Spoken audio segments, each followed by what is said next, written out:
Good. 10 a.m. Let's get our meeting started here this morning. So let's going around the table. And Ryan, would you let us know who's online? Let's see here. Nobody. We have Emily Tracy online, Okay, and then we have one attendee. okay. Thank you. So I'm John Hamrick. I'm the chair of this committee. I'm also on city council. I'm also mayor pro tem for Canyon City. I've lived here since 2005. And when the original, I want to say original, but when our last franchise expired with Black Hills, myself and another city council member at that time were the negotiators on behalf of the city to renegotiate that franchise, which we did. That was turned down by the voters. And that has resulted in the city council establishing this committee to look at solutions to current energy needs by looking at the various options that we've got. And that, Doug Cohen, citizen. Nothing else. Committee member. Steve Andrews, retired energy consultant and just an attendee. Sam Houston, with Ortis, lived in Colorado 38 years now. I'm Ken Schuer. I'm the chairman of Ortis, and I'm happy to be here. Ryan Stevens, I'm the city administrator. I'm Rob Babcock. I'm with Ortis as well. Kathy Worthington, I've lived in Canyon since 2000 and I'm retired from Excel Energy. Kirk Souther, a committee member. I'm Carol Dunn. I was born in Canyon City, so I've been here a long time. Along with Emily, we started a committee called Canyon City's Energy Future in 2018, and we've been working on these issues since then and learned a lot. So I'm glad you guys came today. Thanks for being here. and online we have Emily Tracy, who's also a council member and a committee member. And basically everybody but Steve, of course, Ryan is our city administrator, but everyone here today is a committee member. And what we've done is we've asked various, allowed various companies to come in or groups to come in and talk to us about energy. We've had the co-ops come in and talk to us. We haven't put any restrictions on what is shared or what's said. It's just kind of a free form, and so with that, I guess, Sam, I'll turn it over to you and tell us whatever you'd like to tell us. And I'll turn it over to Ken to start. Great. Okay. We'll move back. Rob, you want to? Yeah. You wanna read the So, disclaimer? yeah. I don't need to go through that. There you go. We paid enough money for it. So Ortis means sunrise in Latin.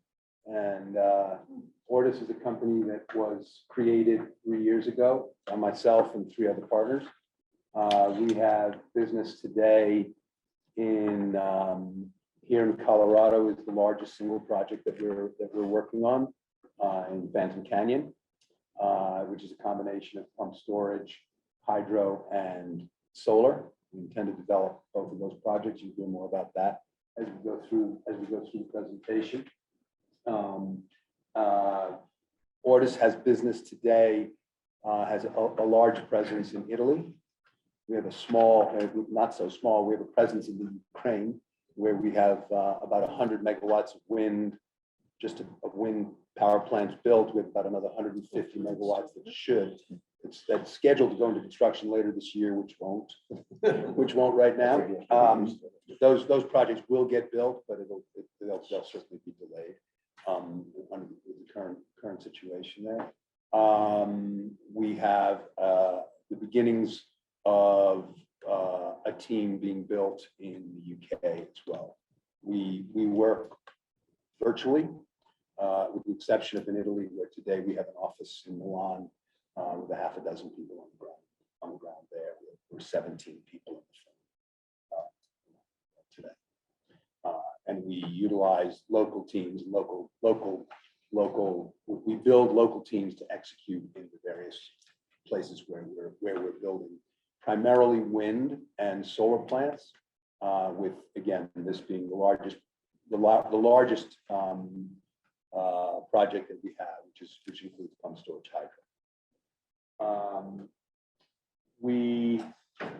For the project, the pump storage hydro in Phantom Canyon, we have recently partnered with GE. GE believes that this is the #1 pump storage hydro project in the United States today. And they have joined us in the development of this project. As I think you know, and Sam can certainly, and Rob can walk you through the history, this project has been in development now for several years. Ortis stepped into the project about 2 years ago with the kind introduction of Sam and my partner, Peter Gish, who've known each other for a decade or so. We're very pleased to be here and to talk to you and tell you what we want to do here locally and what the sort of local economic development would look like within this area and this community that we think we can be bringing here. So it's a little, we're proposing a few different things here: economic development, solar, being able to deliver power, as well as pump storage hydro, which is basically a large battery, but using nature largely to provide the storage for energy locally. I think I'll stop there and turn it over to you, Rob. Sure. Ken touched on some of the partnerships, especially with GE and some of the other local groups. A couple others that were mentioned is, when we're doing large scale project like this, we'll get into the size of the project in a second. A big portion of that is environmental. So we need to look at the environmental aspects of the land use that we're going to do. And, obviously we come back through the local permitting as well, but, the FERC has major jurisdiction over what we're doing here. And they've got a very, very comprehensive plan that we have to follow in place. But as part of that, we're bringing on people like the legal department of University of Colorado Boulder. And so they've come through the area and they've looked at things like cultural habitats and, we haven't flagged any wetlands. We pretty much know where the wetlands are. So we'll come back and do those later. But they've looked at, historical context and everything else to check out the spot. So we brought in that local group that has a lot of local knowledge here. Black and Veatch is another one of the partners, which is one of the biggest engineering firms in the country and builds a lot of these things. So the combination of all of those groups, not only is this the best location, as GE says, in the country right now, but also the team that we've put together, I think is probably the most comprehensive of normal or of the competing projects that are out there. Let's talk about the project a little bit. So this is effectively a renewable energy park. What we're looking at is a big base of pump storage hydro. And for those of you who don't know what that is, most people in the West have an understanding of hydrology, but a pump storage project is any project that will take water from a lower elevation, pump it up to an upper elevation, and then store it until it's time for the power to be generated. You release the water goes through a waterfall. It's just like any other hydro plant at that point. It creates electricity. There are two kinds of pump storage hydro projects. One is an on-channel and one is an off-channel. The on-channel ones are the ones that are, the more controversial, because then you're diverting flow of a river. You're changing the ecosystem that happens around there. You're dealing with fish. You're damming rivers in a lot of cases. We're not doing that here. We're doing an off-channel closed loop system. And what that means, the Arkansas River is down here by Florence. This is a small little pipeline that will bring our initial fill up to our lower reservoir, which is approximately here. The water will go into that lower reservoir and then really won't move at that point. We'll have to top it off with evaporation that'll happen over time. But generally, those will just be, purchases that will come in periodically into the system. But effectively, then the water goes uphill and the water comes downhill. Water goes uphill, water comes downhill. That's the core of the project. Around that, around the rest of the acreage that we have, we're also intending to put in a lot of solar. And that solar can be used for a couple of different things. I'll get to that in a second. But one of the aspects of the solar is that it can be used as a generation source locally. And let me, we're talking about 500 megawatts of solar generation. So it's a significant resource here. It's probably more than Canyon City itself needs, probably more than Fremont County. Rob, if we develop 500 megawatts here, how would that rank in terms of the largest projects in America? Solar projects? Yeah. It'd be in the 500 megawatts, be in the top 10.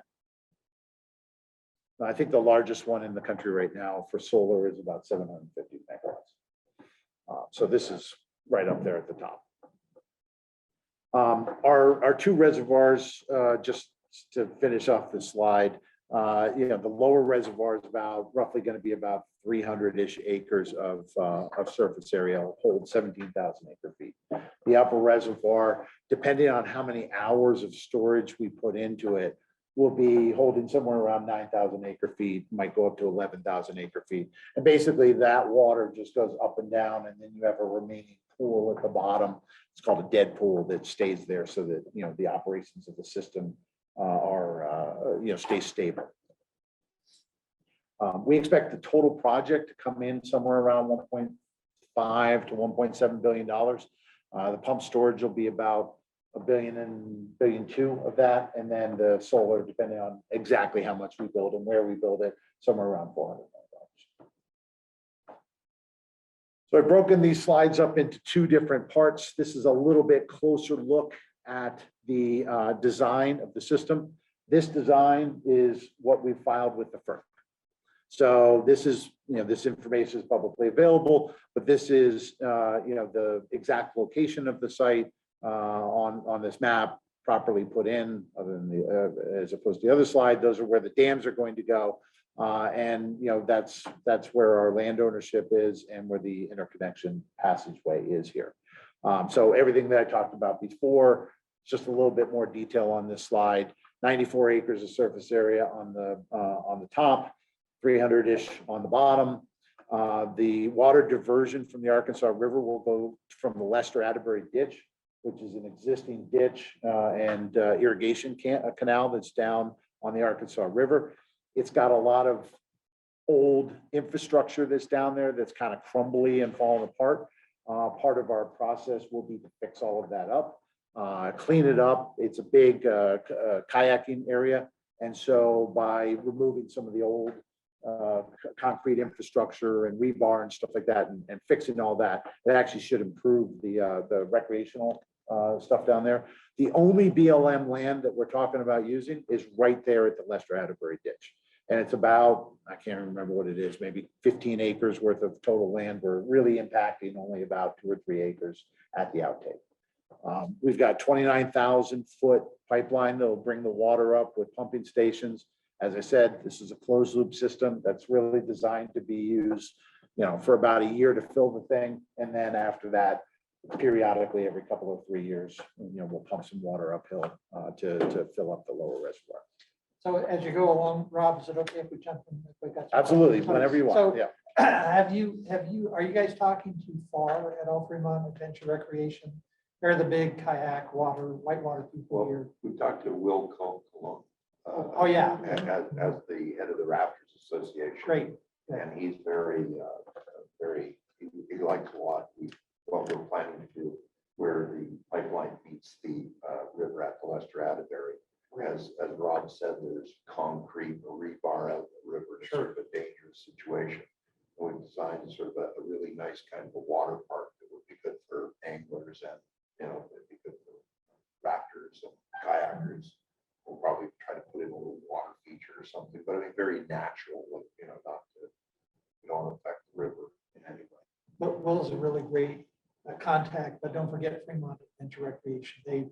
They've spent a lot of money right out here improving the river. So, I'll make sure. RG Rio also. all right, right, thank Yeah. you. Sorry, RG Rio. RG Rio is another group that does a lot in the water. RG Rio. Yep. Rio is in Yeah, river in we had Spanish. a, we had a preliminary design. RG is in Royal Yeah. Bush. It's quite. Not Rio Grande. It was Fremont Adventure, what? I'm sorry? Recreation. Recreation, thank you. What was the first one? Fremont Adventure. Adventure Recreation Park. So, can I jump in? So the Atterbury, Lester Atterbury intake there at first was being considered for SDS, Southern Delivery Long System. time ago, yep. Okay. They ran into a lot of opposition. So my question is this project, number one, affecting any private ground? Well, we have It's- deeded acreage, all that purple is deeded. Well, that's fine. No, and then we have easements all the way in perpetuity to the river, that pipeline easements. Sorry, I'm not sure where you're going, sorry. Well, where I'm going is all the purple shaded area.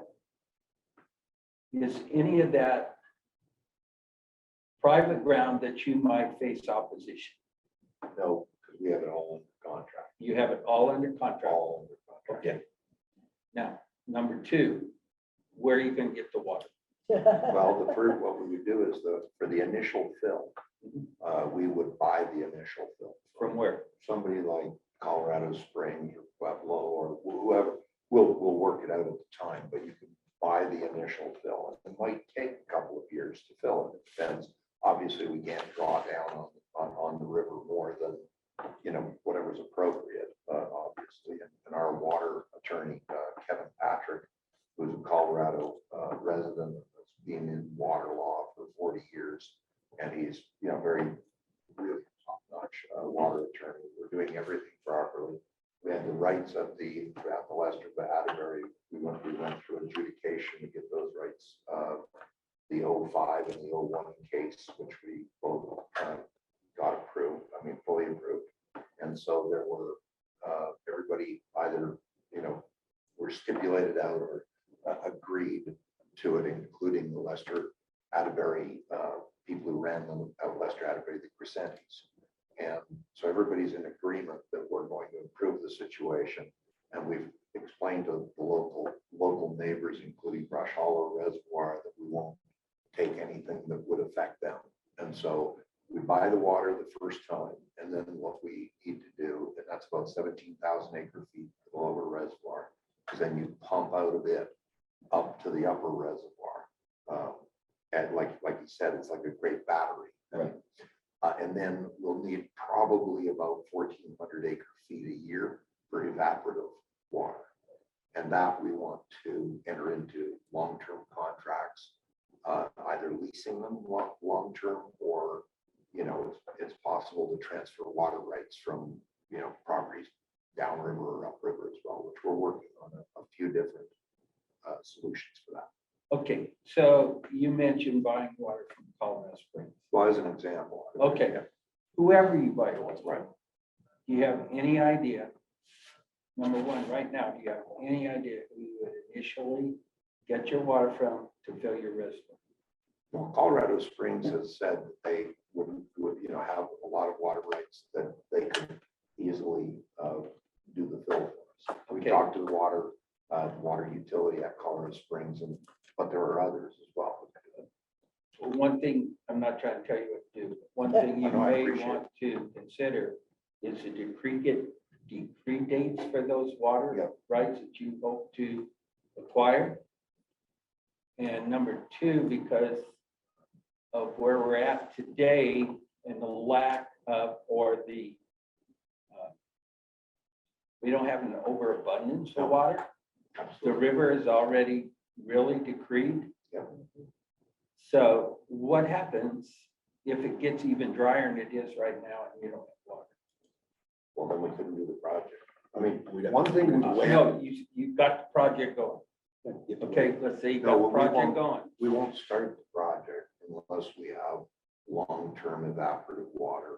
See, once you fill the bucket, then with the one-time fill, we're not gonna own those water rights. It'll just be the water that fills it. Yeah. Right? It's not just a the right, one-time it's the fill. water. Just the water. Yeah. And so the point is that there's a lot of water that runs off, comes streaming through here, as you well know, in the runoff. And there's quite a bit of water that could be used. That's not going to affect anybody's senior water rights. We know that we're not going to affect water rights.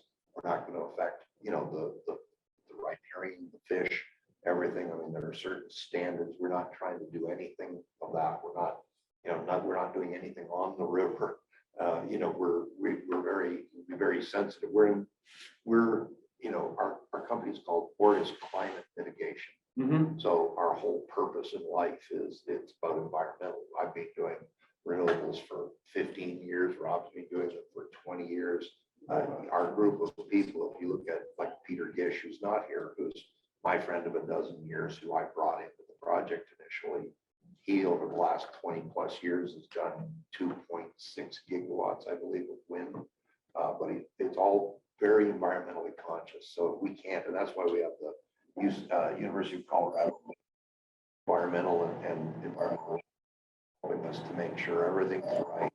And then and as Rob said, or as Ken said early on, the FERC is going to make us jump through every hoop there is, and all the reporting. Sorry, just 1 second. All the reporting agencies, BLM, Fish and Wildlife, all those people will interact with FERC, but FERC will be our main agency that we're in front of now, and who will push us through all the hoops. But everybody will give them their comments, and then they'll push them down. So Okay, well, the reason I asked about decree dates Mhm. is because by my question, I'm president of Ditch Company.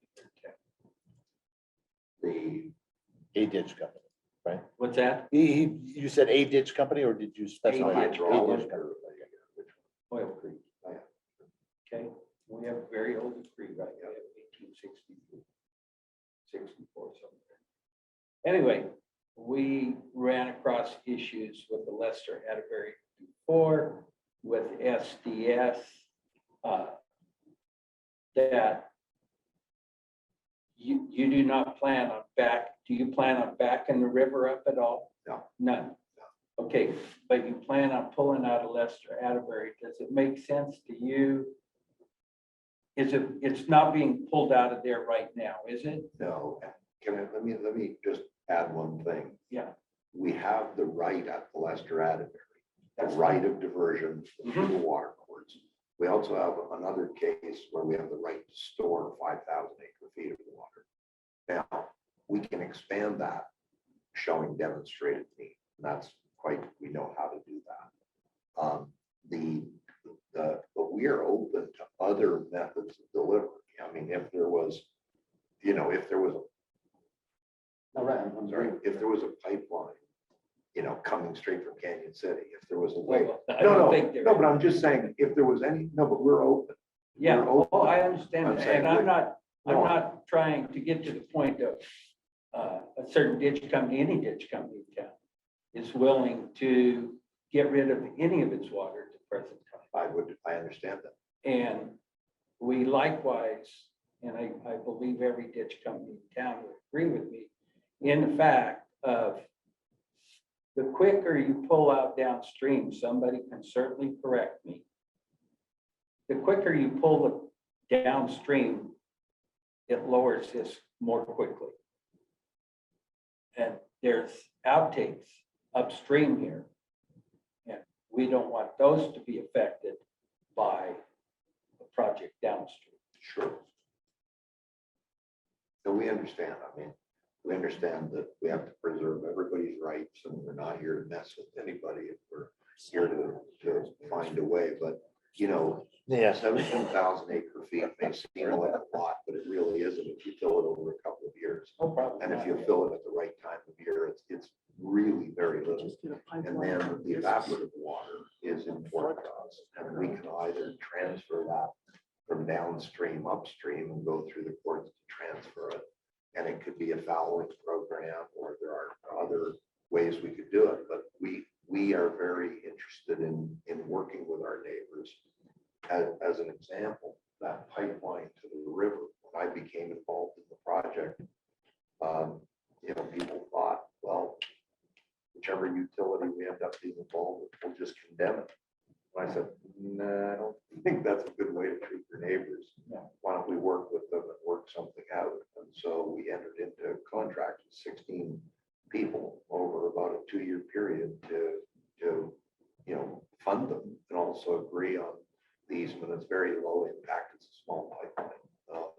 Because we don't ever discharge to the river. See, we're closed loop. Right. We once we fill it, we just stay between the just keep upper it and there. lower reservoir. Yeah. It's a one-time fill the bucket, and then we need some evap water. We're also looking at some other things to reduce our evaporative water needs. Like, for example, possibly having floating solar on the lower reservoir. And they're also now in California, they're also putting in black plastic balls and things to stop the evaporation. So we're gonna look at everything we can, because first of all, it makes sense from an economic standpoint, second of all, from an environmental standpoint. And, I've lived here in Colorado 38 years. I know that, whiskey's for drinking and water's for fighting, and we don't want to fight with Apparently, here's the chaser. it. Okay, no problem. Tequila. Thank you for the question. Yeah. Sorry. Okay, sorry, we had a little side bet on the How long I take? whiskey for drinking and beer and water for fighting. She said beer. Anyway. For my horse. For my horse. All right, so just to wrap this part of it up, and, we'll get into in a second, sort of how we think that this can be helpful for your all's process, other than just an interesting, we're not here for just giving you an interesting introduction to what we're doing nearby. This has, and this is a bit of a segue in there. So we have multiple pathways for the interconnection of the power here. Now, remember, this is not a generation source. This isn't a new source of energy. This functionality of a project like this is to stabilize the grid, is to make the grid more predictable and more readily available to everybody. You guys are at the end of a grid network, and there are a lot of cities that I've talked to around this country, places in California and stuff. When you're at the end of the network, it's really hard to get good quality power. It's really hard to get upgrades. They don't want to do it because as you get to the end, it's just more expensive for fewer people. So this grid resource here, we think can be particularly helpful for all of Colorado, but it could be helpful in this particular area too. We've got this pink line here is an existing WAPA 230 kV line. It comes right through the middle of the project. That is probably the easiest place for us to interconnect. It may not be the place that we end up interconnecting. Black Hills, on their upgrade, as I'm sure you guys know about, came and got an easement across our rights of way on these properties to go right along that exact same line. So the 115 new Black Hills line that comes and does the northern loop around it, that's going to give you guys the redundant circuits, is going right across this project. Western reliability. Yeah. And but we are also about 26-ish line miles away from the Xcel's substation at Midway, and also Colorado Springs substation at Nixon, both of which are very big electrical interconnection points. And we follow this exact same route out. It goes down the southern part of Fort Carson, and it goes up towards Colorado Springs and Nixon and Midway. So we have a lot of interconnection ways that we can interface with the grid for this generation or this resource to be impactful. And what that then gets to is the solar piece. This is new generation.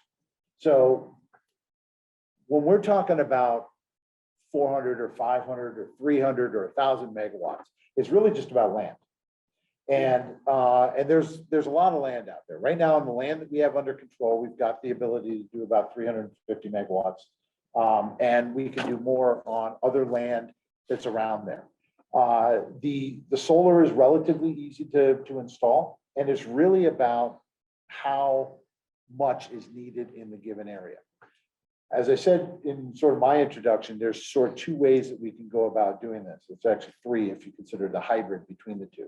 The solar can be used as just a generation resource. The solar can be used to just pump out, deliver it to Black Hills, deliver it to Excel, send it to Colorado Springs. They all want the new energy. The solar energy is cheaper than their existing generation sets.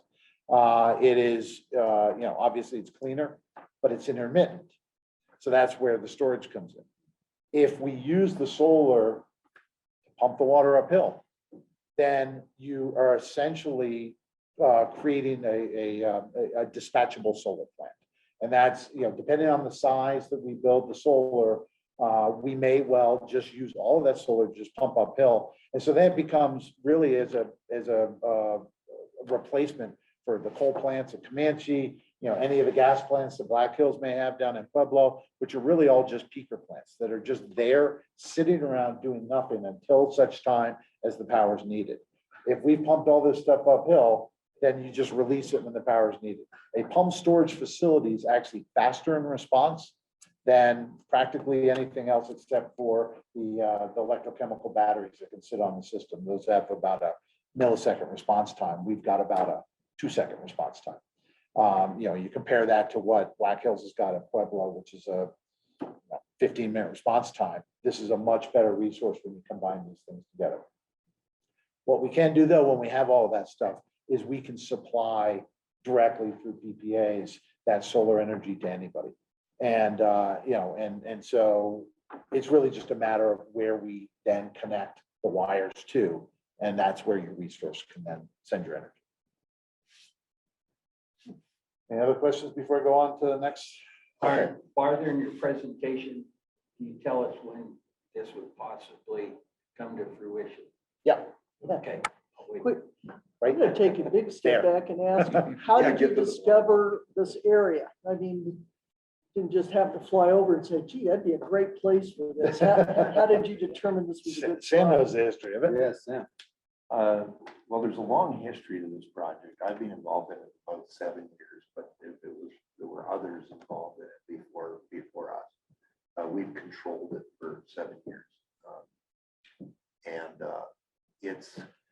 It's good. First of all, it's good from a terrain standpoint. We have close to 600 feet of elevation change between the upper reservoir and the lower reservoir. And we will have, penstock or tunnel or a combination to connect them. And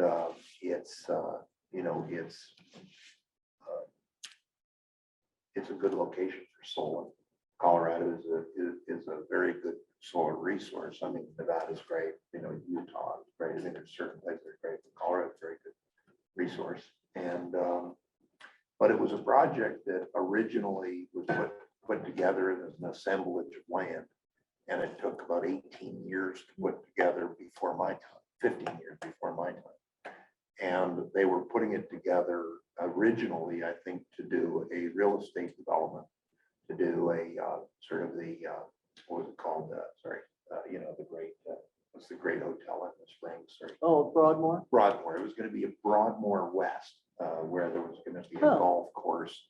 I mean, this was the theory. I had nothing to do with this. Mr. Morley? Yeah. Yeah, Yeah. And so he's not involved with us. We have some of their land. But they still own. Yeah, we're still up. Same their people, land. same group. Right. And they were looking at doing a project like that, and then they became interested in pump storage hydro. And they started work on that. And then 7 years or so ago, I came along and we brought in people and we took control of the project and started moving forward from there. And then 2 years ago, roughly, Ortis became involved because it's a pump storage is it's the best thing there is. I mean, I'm biased, but it's really true. It's the best thing there is when you look at, with all the coal plants coming offline, with all the nuke coming offline. And personally, you have involvement in the nuke industry, I think. So I like nuke.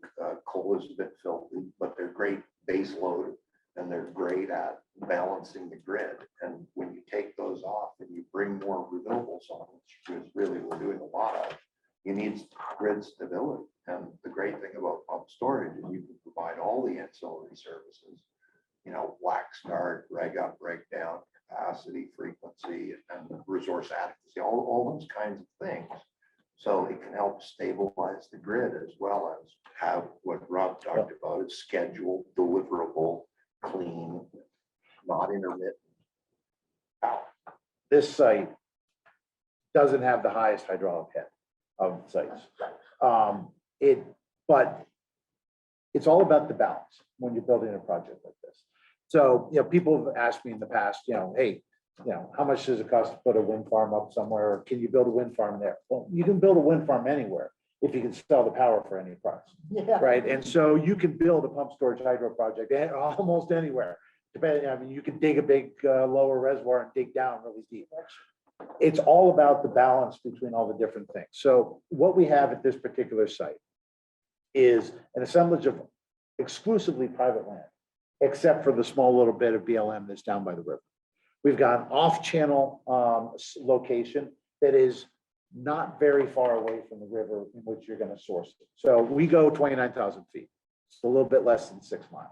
That is a decent amount of distance to go, but there are other pump storage hydros that are 30 and 40 miles off of the water source. So we're relatively close to the water source. We're relatively close to interconnection, which is another big thing. If you're out in the middle of nowhere and you're 50 miles from your interconnection point, you're talking $1 million a mile for an interconnection.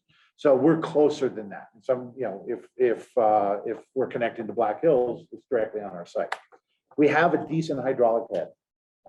And we have essentially geology that gives us 2 basins, which makes it easier then for the civil works of the construction. So you have some trade-offs at every location that you go to, but when you add up all the different things, that's why GE thinks that this is the best site in America right now for pump storage. There are other sites with bigger hydraulic head. There are other sites that are closer to the river. There are other sites that are closer to the interconnection, but they also have problems. They've got cultural problems. They've got visual problems. They've got, other permitting issues that we don't have at this particular location.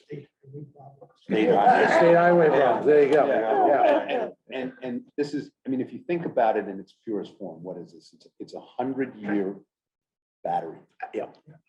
It is the cleanest, greenest form of storage that exists. In particular, if you power your nighttime pumping up the hill using local solar, you have that, you have the ability, It's nighttime, you use a wind, but that's. Well, yeah, but you still have, you have the power, the local Yeah, power. the local power, yeah. And typically a battery is, how long does the battery last? 10 years? 10 to 15, 10 15 years, if you're 15 lucky. years, you're talking about a 100-year multiple, and you're talking about an investment that will continue to operate and pay for 100 years plus. And by the way, we're not guessing that it's 100 years for this project. There are projects in the US that do this, that have been in existence. They've been now refurbished. GE actually is, I think, the leader of the refurbishing of batteries like this in the storage facilities like this in the United States. There hasn't been a new one, pump storage hydro, built in a decade in the United States. However, there are new ones being built all over the world, except for the US. But the FERC now wants those. The FERC, and the FERC wants them to happen. We've had numerous discussions with the Department of Energy. They not only want it to happen, they're prepared to step in and help with the financing of the Department of Energy is willing to step in and help with the financing of a project, because this is a very large project. There's a lot of money. This is a project that has to be built at scale. We've talked to Black and Beach. Maybe you want to mention that quickly. Yeah, but just before I do, I want to break, Rob, following along on what you said about and based on your question about why here. I want to say that the previous group really did a lot of good work to do the assemblage. I mean, there was a 2,000-acre BLM piece right in the center of the property that took them 7 years to trade out for some higher land. They did some great work. The other thing they do is a lot of geotechnical work, and it's really suitable geotechnically. For the reservoir. So it's a great site physically as well. So, but yeah, Black and Beach is they are a giant They engineering. met with them in December, right? and they're working for us every day. Right, but we had a meeting with them in December, which you may want to just talk about when Peter asked them about. They see projects all over the they see projects all over the United States. And Peter Gish, my partner, said to me, asked them the question, the head We were in engineers. Atlanta. We were in Atlanta at the hydro conference there. And he asked him the question, he said, look, you see a lot of projects. He said, how does this, you've had now months to review this project and to look at it and to see it. They said, how does this rank against the other projects that are now being applied to the FERC for permitting, et cetera, that are being built in the United States? They said, this is not the number one project. And the United GE, States. General And Electric, GE was our partner, said the same That thing. GE's come in and said, this not only is it the number one project, but they believe that where we are in the process, we will be the fastest one to be able to build. They think that we can be ready to build within 36 months from today. Solar's a lot sooner, but one other thing about GE and then Oh, Rob. yeah, we're gonna get to your question about building out the solar. Before I turn it back over to Rob, just the one thing I want to say about GE is that, and we could certainly get you something on this, but GE has built a huge amount. They actually are an equipment manufacturer of pump storage turbines, and they do a number of different types, but the sort of state of the art, which has been around for a number of years now, but it's really the state of the art, is a reversible variable speed pump storage. So you can go from, we have 425 megawatt turbines, but you can go from something like 70 megawatts all the way up, and you can do it incredibly quickly. And you can be producing power while you're pumping uphill with two penstock. It's state of the art. It is state of the art. And each one of them costs how much, Rob? 75 million? Each one is, well, the total is 275 for, so whatever. Just the for math the, is. just for the GE, just for the GE 75 turbine. each, 60, 75 each. It's a big ticket. Yeah. So just to comment on the terminology, you're talking about grid stability, and for power heads. That has a historic meaning, but the meaning is changing. And grid stability now is being talked about in terms of turning off power to customers to stabilize the grid. So you might think about that word choice there a little bit, maybe sustainability or something might be old, because there's going to be some negative implications that. Well, but it's all grids. I hear what you're saying. I mean, what you're talking about is sort of demand reduction kind of programs. It's all grid stability. This is- involuntary. Yeah. Well, exactly. I appreciate what I you're think we saying. should hear what. No, I understand what I you're think we should underscore, not Right, but- we don't take things. Yeah. Okay. Yeah, we're not. This is we're not- grid, this is the alternative to the Marketing grid stability that you're talking about. Yeah. We're on the Lord giveth, not the Lord. Yeah, taketh. Not the Lord That's taketh better, away that's side. better. Yeah, go Old Testament on that. Yeah, that's even better. Okay, Rob. All right, so I'll get to the timeline on the next slide, but when you develop a project like this, what do you need? You need the land, you need the water, you need the permitting, you need the designs, you need the interconnect, and you need the construction. Those are basically the 6 things that you need to do. Well, we've got the land. We've got the water rights. We haven't bought the water, but we've got the water rights. We've started to work on the design.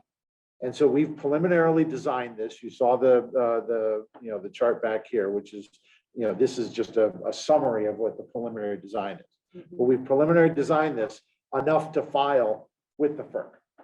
The FERC is the permitting agency that'll have jurisdiction over the pump storage hydro. Solar is more local. So we've designed 160 megawatts of the 500-ish that we'll eventually do, that we can, that is ready to bring into a permitting authority here in Fremont County at any time. We aren't ready to go and do that yet because we got to sell power to somebody first. So the designs are done. The permitting is underway with the FERC. We expect the preliminary FERC permit to come back sometime in the spring. The FERC has been extraordinarily delayed. We actually filed in July, and their original process is supposed to be 90 days. We're well beyond 90 days, and they haven't even gotten to the first base on that. So we do expect it. Our lawyers have now heard from the FERC, so we do expect the preliminary permit to happen sometime in the spring. We think early April. who knows? But after that, once we get that preliminary permit, then the really detailed stuff happens. We go very detailed into the engineering and we get into a very detailed environmental assessment phase, which is all, proscribed by the FERC. They've got a process that you have to go through. As we said, University of Colorado Boulder Law School has been working with us on the environmental stuff. They will then guide us through the environmental assessment process that we need to have. So they're on board, already working in anticipation of, everybody knows what the FERC's gonna do. We just have to be kicked off by them. So we're kind of moving that ball forward a little bit while we wait. The design work will then start in earnest once FERC comes to us and tells us, yeah, you can do what you want, or modify this, or change that. We're waiting to see what their response is on all that stuff, but we expect that to come back relatively clean, and then we'll do the process. Here we are. And here we are in the timeline. So generally, the pump storage is about a 5-year time frame before we're done with the construction, generally. And that's from the date that we get the preliminary FERC. 2 years of that is a time period when you do the environmental assessments, but you're also designing your systems. So all these turbines that we talked about are custom-made turbines. Everything is dependent on what's your hydraulic head, how deep is your submersion on this stuff. I mean, everything is custom-made on these things. So that's a long process of designing and testing those turbines.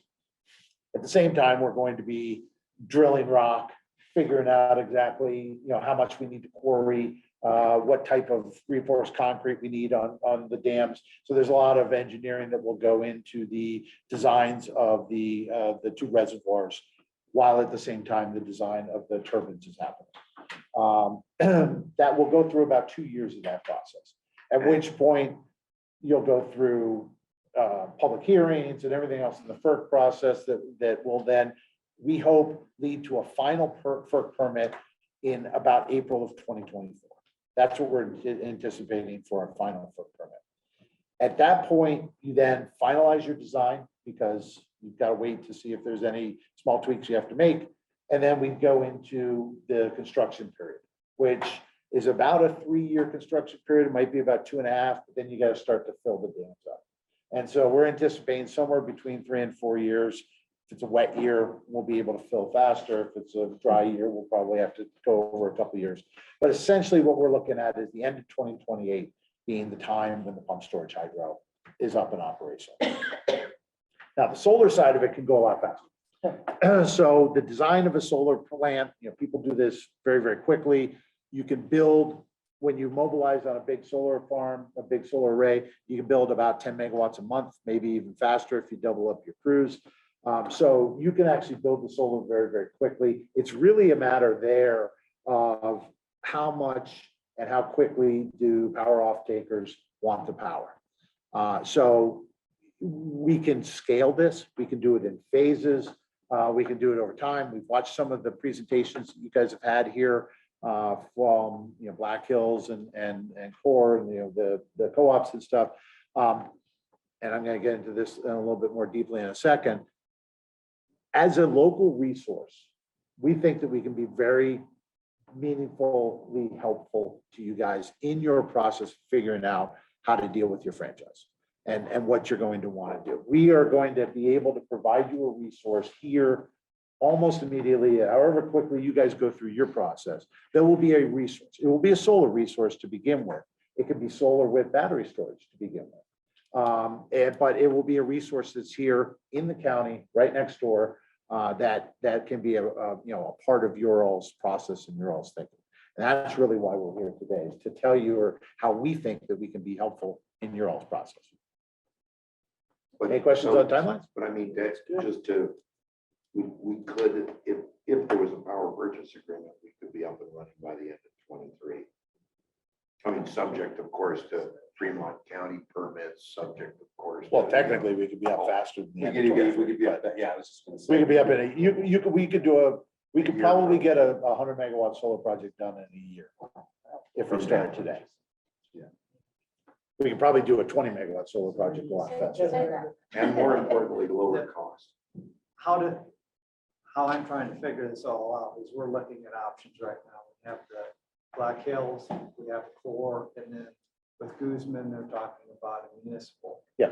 Well, with a lot of that, like Black Hills already has a contract with a big solar plant in, just on the border of Fremont, And Pueblo Pueblo, County. yeah. Which they've said is gonna take some of the power away from the generation over at the PAGS plant. Well, the PAGS plant, there's like, between that and some of the transmission investments, there's like 600 million that the ratepayers are still gonna be paying, whether they use that 50% or 5%. That money is still having, that big 600 million is still gonna have to be repaid. So just how would that fit in if we were to stay with Black Hills, with them already having their agreements? Yeah, so, It's a little bit more complicated when you start, you know, yeah. Go ahead. Oh, I was just gonna say, connecting into Black Hills gives them a connection point from their perspective, and where it goes and who buys it from there is another issue. So Yeah. technically, from even Black Hills can send it on, because those electrons don't care where they're going. So it may or may not be a stranded cost from PAG's perspective, but they can resell it or send it on, ship it on somewhere else as transmission elsewhere. Yeah, you have sort of two issues you've got in your power cost at this location. And you're not the only municipal organization that's dealing with this. People are dealing with this all around Colorado. A lot of people are dealing with this in California. It's a huge issue. And whether or not you municipalize is something everybody's going through. So you've got the cost of Black Hills to serve you from the distribution perspective. All of their transmission infrastructure, all of their past contracts, all those things that are a combination of that T&D rate that they charge, the transmission distribution rate. Then you've got the energy generation rate. Now, the two of those things combine, and that's where you get your 14 or 16 cents or whatever that number was that they say. But when you bifurcate those out, you really can't get rid of the T&D portion of it. Unfortunately, there's nothing that you can really do. If Black Hills is going to be the party that serves you, you're going to have a big portion of that rate that is kind of fixed. It's just based on their infrastructure. Those PAGS plants aren't going away unless somebody buys them and then they can rejigger that out of the rates. There's no way that you're going to get rid of that portion of it. What you can handle and what we can, our systems can provide benefits for is the generation and also sort of the grid stability portion of that. So some of that PAGS rate, some of the pains that you deal with for those plants coming on and off is the nature of the peakers that they have there. So you turn on a peaker, it's very, very expensive power. If they're serving you guys and it's because, some other part of their system, they've had a generation source drop off, they've got to turn on those Pueblo plants. It's the middle of the night so that new solar farm isn't out there. You're going to be paying a higher rate for that. And so that's what, over time, jacking up those total all-in rates of Black Hills. If you guys got a lot of work ahead of you, you've got a lot of things you've got to consider. If Black Hills is going to be the solution that you end up choosing, there's going to be, a portion of that rate that's never going to go away.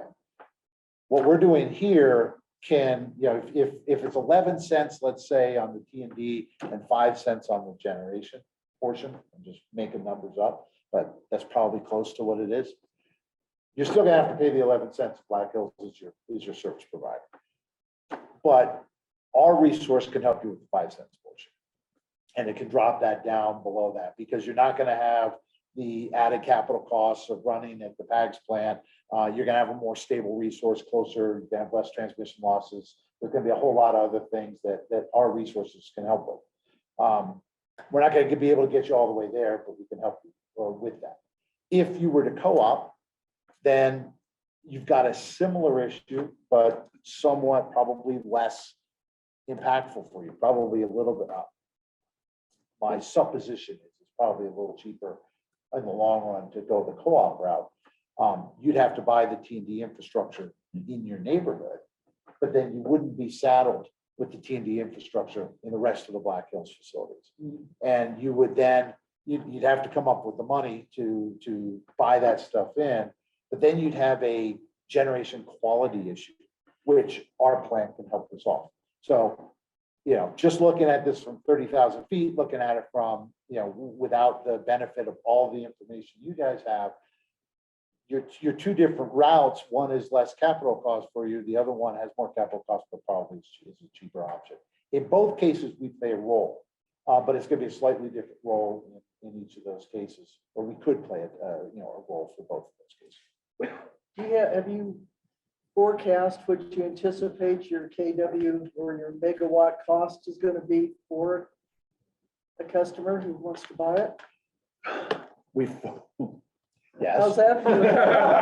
Yes, we forecasted many different ways. And it, as you well know, it all depends on what the assumptions going into that are. We're not gonna be a baseload power plant. So how many times are we running the plant up and down the hill? You know, are we discharging every day? Are we holding it up there and waiting, you know, discharging 5 days a week? Are we, you know, dispatching solar energy only during the daytime, or are we trying to make it a dispatchable resource? What's the power curve of the customer? So we've got a lot of, we know a lot of these numbers until we know, one of the things we don't know for you guys is, you know, how much power is Fremont County using? How much power is Canyon City using? What does the curve profile look like? Do you have industrial loads versus residential loads? We've run a lot of those scenarios. We certainly haven't run every scenario, but we've got an idea of what it is.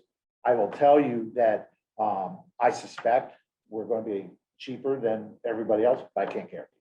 Yeah, and by the way, in addition, we have an inflationary environment today. Sure. So we're paying, in other locations, we're paying right now for solar panels 10 to 15% more than we had budgeted. Our cost of money has gone up. So there's variables. You know, how long is that going to last? Yeah. You know, when you're doing your procurement, you know, the number of suppliers is very limited. The shipping costs have gone up through the roof.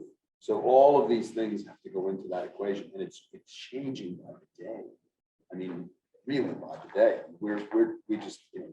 Even GE is telling us, if you don't sign today, next week you're going to have a 7% increase. And I'm like, where does that come from? But it's real. Well, and stupid as it is, Ukraine is gonna make an issue right now. It is. Because It's of most all the certainly. minerals. It's going to the mineral utilization, shipping lines. It's, you know, the circumvention of the war zone. It's going to have a big impact on a lot of things. Now, question again, how long is that going to last? Nobody knows. We don't know how long, you know, inflation is going to stay strong. It's going to plateau. It's going to start to dip off. We don't know. Nobody really know. You can get 1,000 opinions on this in 5 minutes if you want to, but nobody really knows. Yeah. We'll see over time. The good thing about these resources are they are first cost resources. So there's very little variable cost in these projects. When you put it in place for 100 years, you know what that cost of that energy or that grid service is going to be for those 100 years. There may be a little inflation on the operations and maintenance cost of the system, but that's de minimis compared to the cost, the first dollar costs.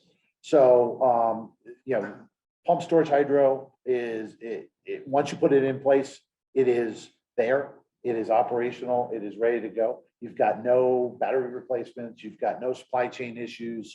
You've got no fuel issues. You've got none of that. We have no fuel issues on the solar.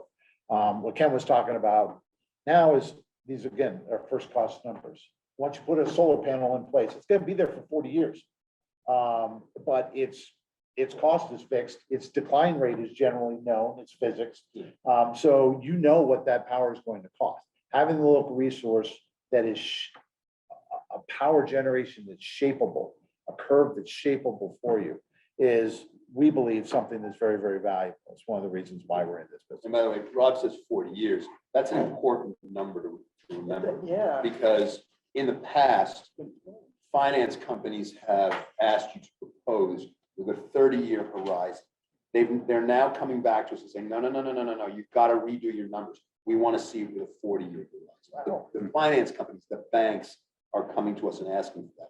That is the approximate life of the utilization of the project and the product. And they're asking for that, both in wind and in solar. Now, in wind was shorter tenor before, but now they're both out to 40 years. Yep. And we're looking at financings that are, the first round of which are 20 years long. A question and a comment.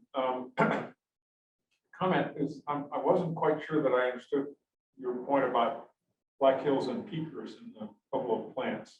Just to be clear, they have two 200 megawatt gas plants that are not technically peakers, they are technically baseload. But they're not running, they were installed as baseload plants, but they're running them basically as peakers right now, One which is outrageously expensive. Oh, Yeah, God. one of them's running 8%, the other one's running Yeah. 53%. Yeah, And then they actually have a peaker that's 40. okay. So I just wanted to be sure we were on the same page. No, and that's the thing. I mean, how they originally anticipated that these things would be used gives you one economic set of circumstances. How they're actually using them now makes it a much worse economic circumstance. I understand that they're not actually technically classified as peakers, but that's effectively how they're using them. When you're using it 8%, yeah. Yeah.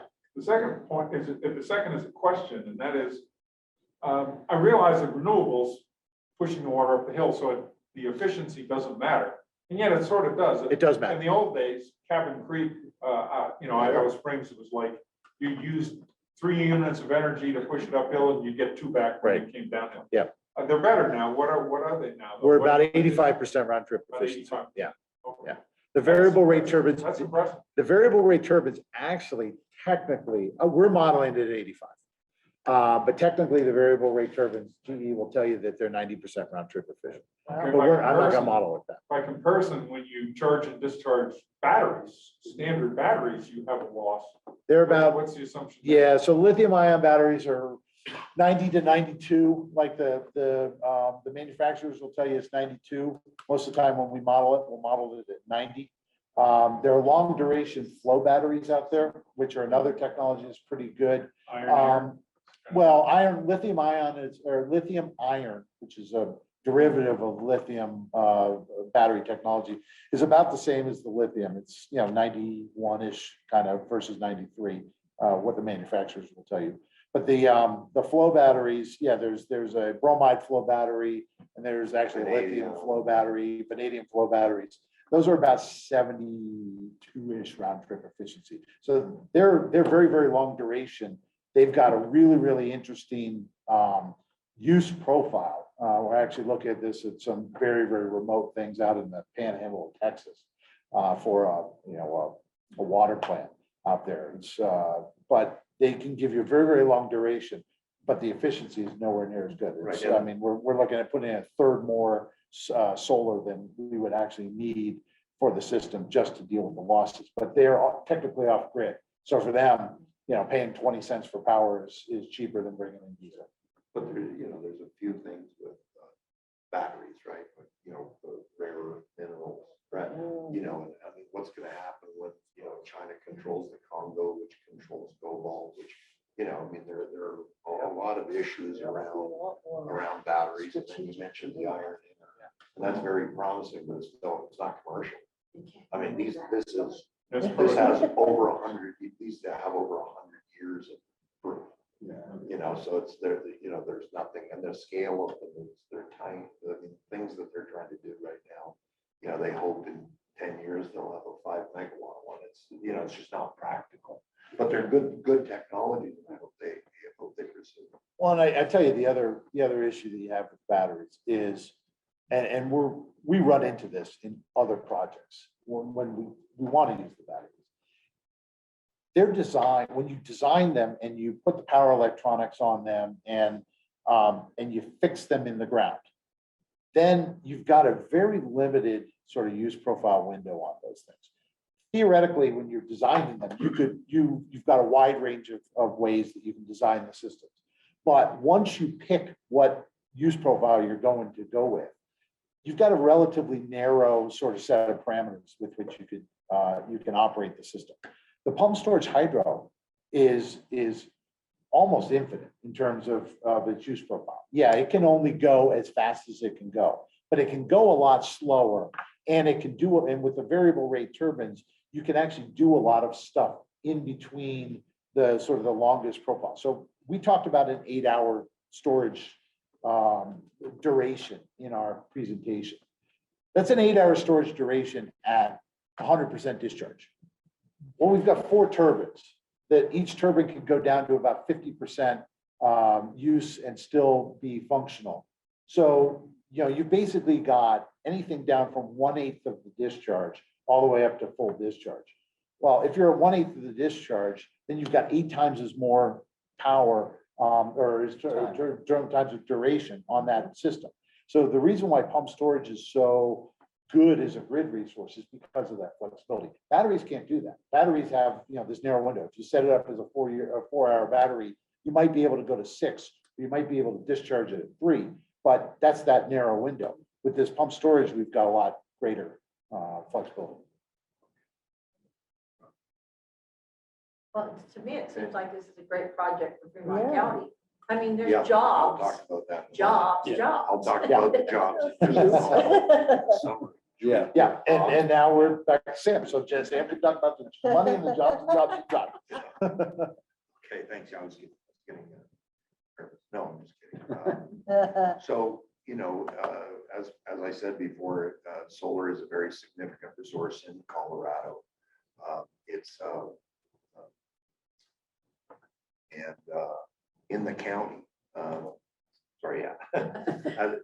Colorado is one of the best resources in the county, 100% renewable. Fortis has already made significant investment in development of projects in Fremont County and has the funding and expertise and strategy to complete the projects as conceived. I mean, Fortis has over 1 gigawatt, not to go into that detail right now, but on the books right now that under development. This is the biggest project here in Colorado. We're certain or quite confident. And once again, Rob points out there's a lot of different things. Where's the interconnect? How's it being used, et cetera? But we're fairly confident that we can provide lower cost, more reliable, clean generation. And we have no, as Rob said, costs that have to be amortized from old sins. At least not they'll come into the But we project. also, we share your goal. I mean, everyone here wants to see Canyon City thrive and grow. And we'd like to help bring high quality businesses to the area. And, some of them need infrastructure. And, they definitely need infrastructure. And whether it's, and we do bring infrastructure is the point. And when you're trying to attract somebody, who's now, heading up to Interlochen, North Denver, because, there's all the services they need and prepared pads and everything ready to go, and you want to compete with that. How is Fremont County going to position itself over time? We know we have limited time today, but we'd love to discuss this in the future as ways we could actually help with economic development. I mean, even, we can help bring data centers. We're in very close touch with a number of them. They need a lot of power, and they're very, very good tenants. And whether they're, pardon? They need power, they need water. Right. And you have some land in an opportunity zone, which could in fact be quite interesting to a data center. And we're exploring that as an added piece to the project here, which would, of course, if that were to be successful, would add significantly to the economic development. And we can help with the actual, whether it's on our land. I mean, we could do some development on our land, or if it's on land next door or other land we have or or neighbors. It's all, we see the boat rise, with economic development. tenants. So, you know, I think the question is sort of what are the next steps? Like we had the chance to see the presentations made by the other people who've made presentations to you. And as Rob said, we know you've got a lot to consider.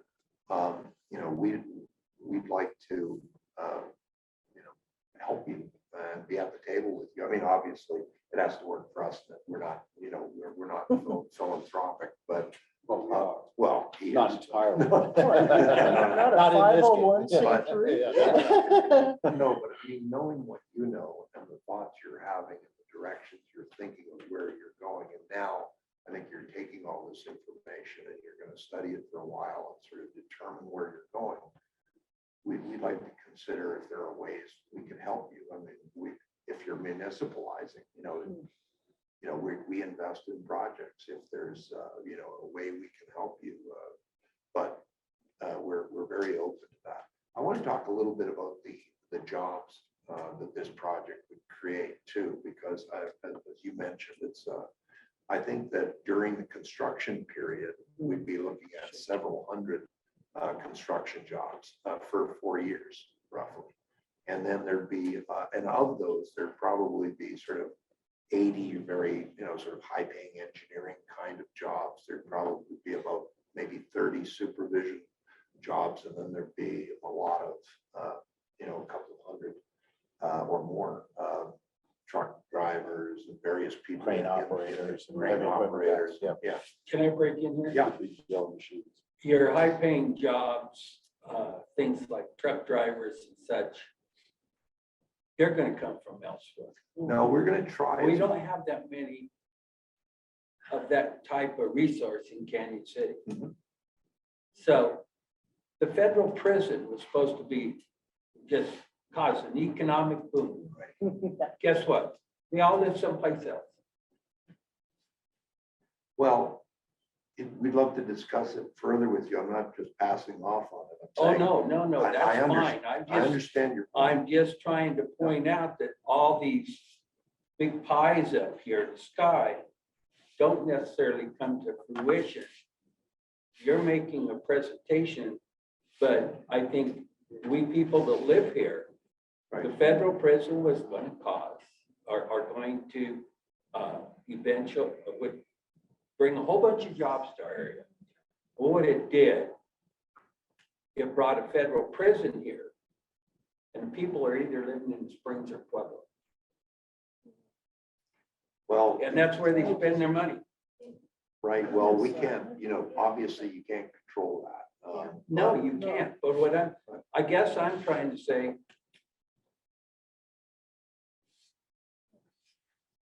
I like projects that work. And as far as jobs to this area, I can't see it materializing except for maybe a couple of years during construction. Okay, well, just to finish though, Oh, I'm go ahead. not disagreeing Sorry with about you. And I think we should talk, no, not sorry at all, thank you. And let's have further conversations about it. You know, we have, you know, we've been working very closely with a fellow in the Pueblo area, but a major civil construction company that, you know, built a lot of reservoirs in Colorado, a lot of the storage in Colorado. And, you know, he and I have talked about a couple of Canyon City people who are, you know, who are very strong companies, earth moving and various things. I mean, I would try as much as possible, you know, as long as they're financeable, bondable, and their pricing is good and reasonable.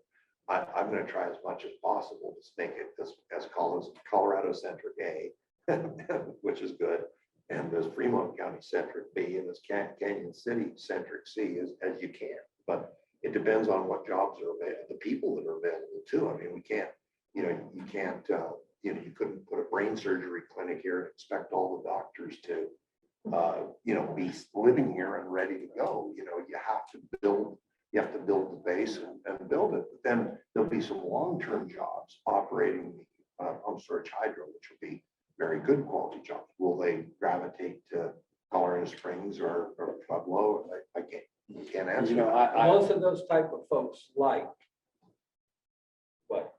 what's not available here yet. Well, hopefully we can help start making I some of it available. I lived here. I live in the northwest, I have a place in the northwest corner of Connecticut. And we have we have a very similar problem. We have schools that have 5 kids in a grade. Why? Because we're not creating jobs. At the end of the day, it all comes down to jobs. And then first you have to create the jobs, and then you have to create the desirable environment for them to move into. So I'm very familiar with exactly what the challenges that you present. And it is a challenge. It is certainly a challenge. We're very good at our community outreach. We do that everywhere we go. Is that a guarantee that people are going to move here? Hell no. I'm not going to fool you, but I'm just telling you, I'm living with it. I'm living with it in the northwest corner of Connecticut. And I've seen it in other communities. We try to do the most we can to make the communities more attractive and to help out as much as we can. But this is a big city. Sam, Kansas City is big. probably from an economic development to get down, how many permanent employees will be employed when the plant is completed? 40-ish. That's a pretty good increase for Yeah. Canyon City. Yeah. And that's also a very high paying. So having gone through the construction of Comanche 3 as part of working with the That was where we community and did that. stuff, trust me, the thing that Canyon City can do right now is to get some more RV parks going, because that's where the construction people are gonna live. Right. And they struggled in Pueblo to even have enough. Of course, it was a lot bigger project. But I would say, it's a short-term economic boost, but it's the 40 at the end that makes a hell of a difference. Because again, it is gonna be high-paying jobs. Odds are they may or may not be union, but they're still gonna be very high-paying. And so I think that's the way you look at it from Fremont County and Canyon City. And so that's great. Well, and there's another way to look at it too, which is that, as a community, we would like to retain as many primary jobs like that as we can. Right. But it's like your prison example, Doug. What have we got out there? 10 to maybe 25% of the people that work out there do live in this area, Penrose, Florence, Canyon City. So even if you don't get the whole pie, there's still a substantial part that you may get that does Tax base. will impact your community. Well, and you see this growth everywhere. I mean, it's unbelievable what's happened in real estate in Colorado and the pricing. So people are starting to look elsewhere as where is there more? So, I think you're ultimately going to benefit because, it's an incredibly beautiful area. Obviously, you've got millions of people in your recreational area that come here. And it's, there's second homeowners who, good or bad, whether, we have a lot of those in Aspen, second homeowners. I'm a full-time president, but, who's just come because it's so beautiful. But I think that I think you're going to see quite a bit of growth over time, and it's a question of how you grow. But I really want to leave you with one thing, or not leave you, but we're happy to stay longer and come back. But we don't have a box, that we have to fit in. We're very creative, and we like to help us find something that creates value for everybody.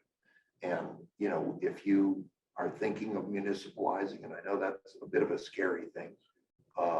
There's some people who are dead against it and some people are for it. I understand the pros and cons of it. And then there's the whole CCA discussion, good, bad, whatever. But I had an office in Sausalito, and I knew the Marin County people who started the first CCA. And, they have brought the price of power down overall and increased the renewables and everything. So, there is CCA. There is probably money available to help you, possibly depending on the economics to possibly, buy some stranded assets, but we're not a distribution. We don't have gas trucks to help. We don't have, It's a better deal than- a utility billing system. But we could partner with somebody if we needed to, but we'd like to keep the conversation open, and Yeah. get to know each other and see if there's a way we can help. We're next door neighbors. We have some other land as well that's not shown up there. So You will be a tax-paying, property tax-paying. I was just gonna say, that's where a big Yeah, benefit's gonna that's come to where- the county. Yeah. Yeah. Good. The good job. job. Some of it Jobs, yes, trickles down to the city. property tax. Not nearly Yes. enough, I but. don't think our priority annexation area covers. No, it doesn't. Well, No, let's Canyon start City the don't worry about flagpole that. right We have now. some- we have some land to the west Mhm. of this property that It will also help. Within- well to annex. So, yeah, some of the solar that we're talking about, like when we talked about the 500 or more megawatts, that land that sort of marches across Phantom Canyon Road and down, down towards where the golf course is and everything else, that starts to really come close to Canyon City. And I know you guys are looking at annexing beyond that. I mean, that's where you got a lot of glass and a lot of material that we would like to be able to put in. And as we march away from because we're using the 5,000 core acres, it's mainly gonna be taken up by water. But as we march away from that, I mean, that's where a lot of the land goes. And it makes a lot of sense for us to be moving closer to Canyon City with that. One of the problems out there, and I may be wrong in my remembering, has always been lack of water. And where are you going to, I mean, for houses and Yeah, stuff, right, right, that's yeah. why that little section going up 67, just by the dump there, is jokingly called Waterville. Because there is none. Everybody has to haul their water. Oh, really? So this is a good use, I think, of that land. Mm. That you can't grow crops on it, I don't think, jackrabbits probably, but, Sure. I mean, it's a good use of. Yeah. of- Bring in some of that. goats, takes care of the Well, weeds. that'd be all right, goats probably still, but I have one question I'd like to ask. It is, can anybody tell us roughly how many megawatts Canyon City and area, is the Canyon City and area, including the prisons and whatever's Fremont County sort of in the area? Like if you were starting from, if Black Hills turned the lights out tomorrow, just as an example, what would the overall larger area need in terms of megawatts? Could anybody give us a rough idea? Steve, Oh. any guesses for John, Yeah. anybody, I know we've got, what, 3,500 meters No. No. Yeah, but that's residential. in Tell you about- Canyon City, Oh, yeah, if you have 17,000 people, you probably have more like 7,000 meters. 7,000. Yeah, And so it's, I don't know, doing a wild ass guess, it's somewhere upwards of 50 megawatts. In probably Canyon close. City or in Fremont County? No, well, let's call it Greater Canyon. Greater City, Canyon, because yeah, with the prisons, yeah. Prisons are here. and so Prisons on. are gonna be 10 It's megawatts somewhere each. between 50 and 75, I guess. Right. Pueblo's 120.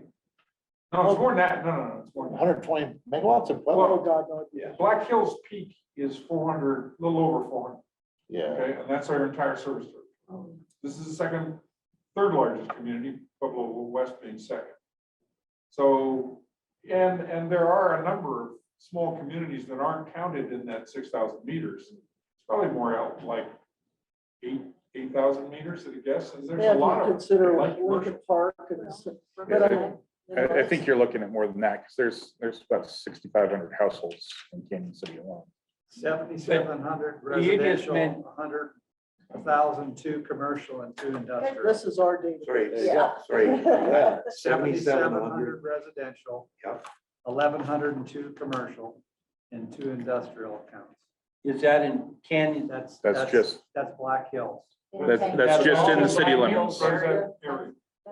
That's Canyon City. Okay. Oh, okay, but Sam talked about whatever Black Hills provides, which is not just Canyon City. Right. No. Yeah. So probably more like over 9,000 total.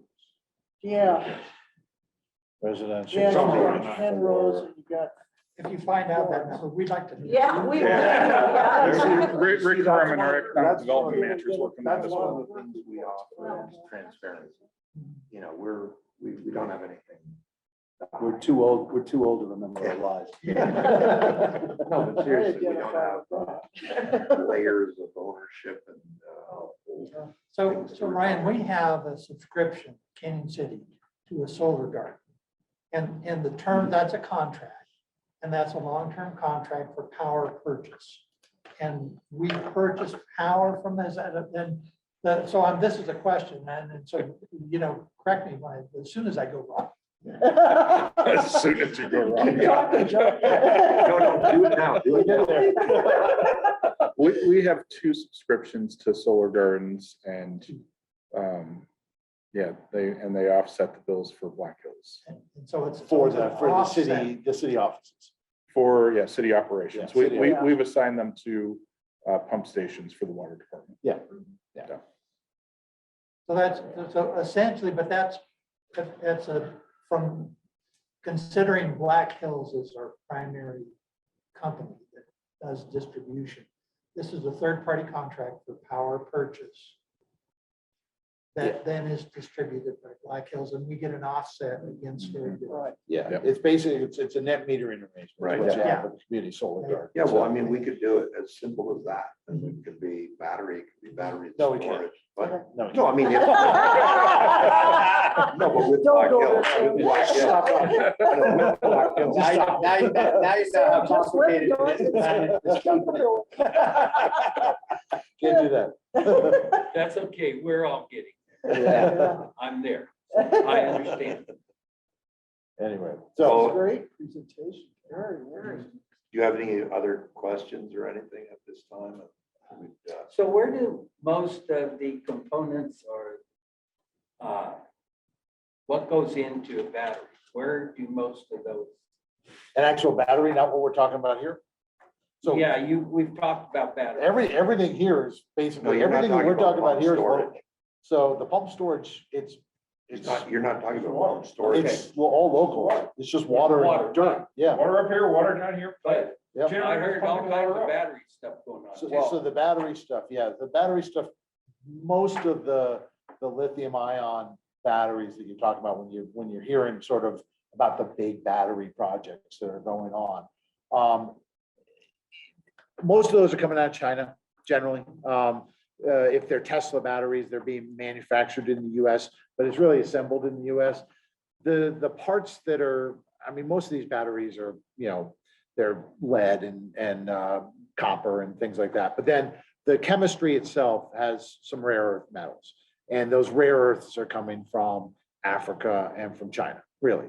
So War zones. they're small. You talked about where's most of it coming from? Most of it's actually off the shelf. It's the critical components that are coming from the really tough to reach places or potentially politically problematic places that make the batteries actually work. So Just like the And chips. you can't have a battery without those. you can't have those No. types of batteries without them. That's Yes. not the kind of battery that our pump storage hydro project. Yeah.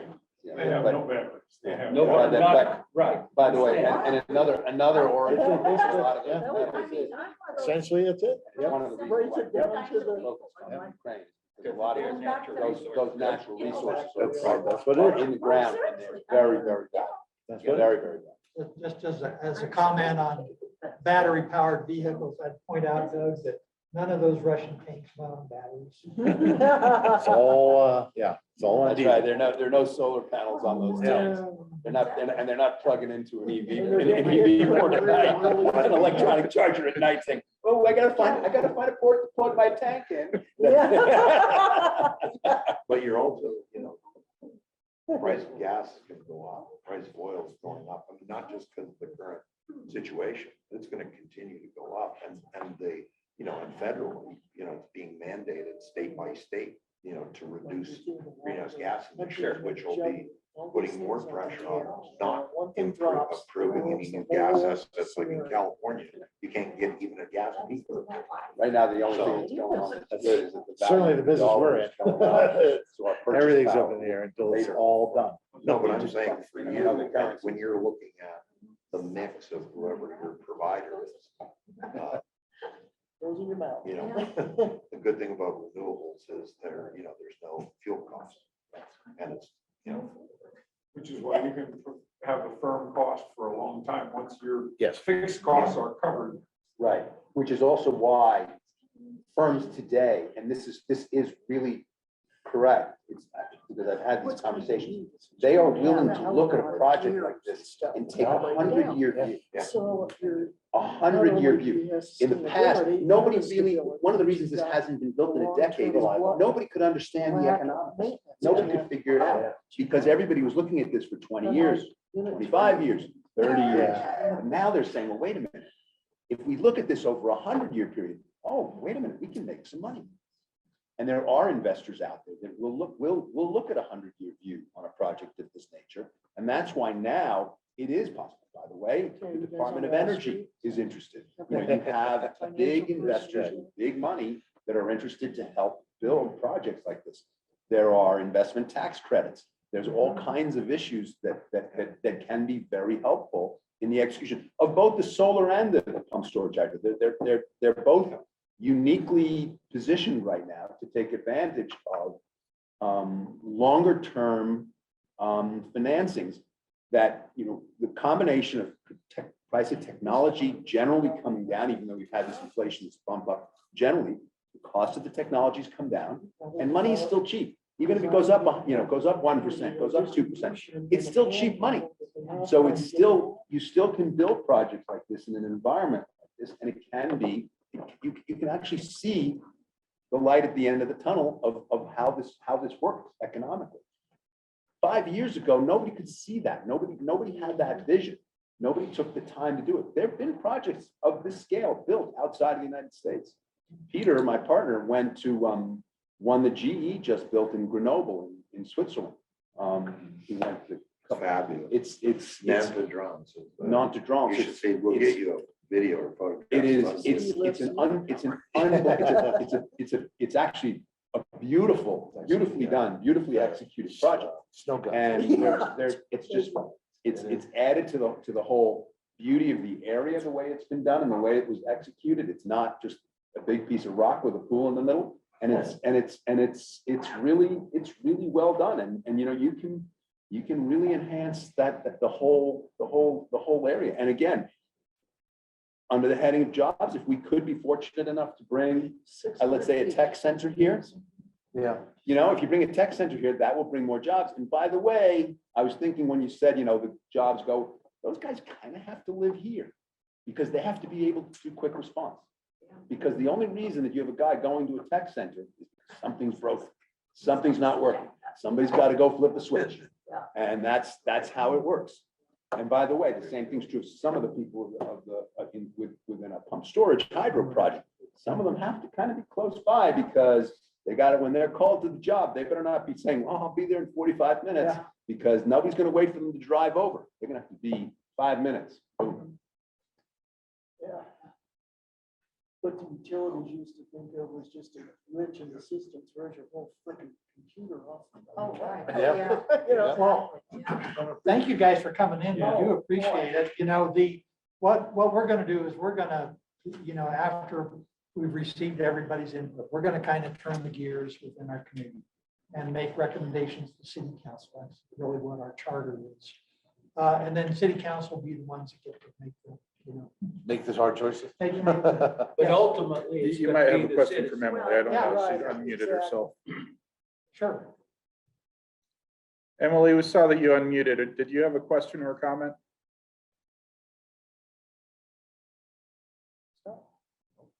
They don't have this service in Texas. Okay. No, I'm just losing my signal repeatedly, so I'm not going to try to comment for now. Thanks. Thanks, Emily. So can we get a copy of the presentation to share with us? and Sure. with the council? Yeah. I'll email it to you. Yep. Or Sam will. You've Sam's got it. my email I'll get it. address. Okay, great. All right. And Well, thank you all for Luke, your know, time we and your can- questions. Thank we you can for be of coming. Further help or Yeah, no have problem. another meeting to discuss anything further. We're, you know, willing to look at different options. Thanks. We appreciate that. Absolutely. Thank you. Thank you for All your right, time. I think what you Thank you so thought much. about this is reality. Yeah. You know, just like. Sorry, Just nothing. Yeah. 970. I hope you have a new business one you have to sign here. I'm on the red eye back, but, Oh, gosh. Where you headed back to? Washington DC area. Yeah. It's good to meet you. Nice to Think meet we're you. having But lunch yeah, we do later. have. a couple Yeah, other looking forward things. to it. We're gonna go talk to Colorado Springs Utility about, they've done a study for us on the interconnection out there, so we'll see what they think. My former boss just, when I left XL and then he went to Colorado Springs, and this is his first full week at Core. Oh, is that right?